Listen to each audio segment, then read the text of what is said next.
Hello friends, good morning সবাইকে। পশ্চিম বর্ধমানে notice এসেছে এনগেজমেন্ট অর্ডার স্টাফ নার্সদের এনওএসএমের আন্ডারে, যেটা ফর্ম ফিল আপ হয়েছিল 26/4/2023। কে কে সিলেক্টেড হয়েছে ফাইনাল লিস্টে দেখে নিই। জুইন ব্যানার্জি,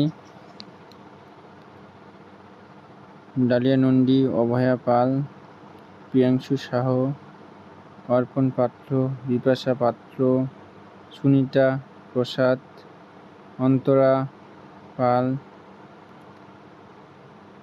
মুনমুন পাল, ইপসিতা চক্রবর্তী, দেবলীনা মান্ডি, পরাণগ্রাম শাহিন, নাসিমা সরকার সাথী, দীপালি হিব্বার, পায়েল, পূর্ণিমা, রেশমি, অর্ণব কুমার বর্মন।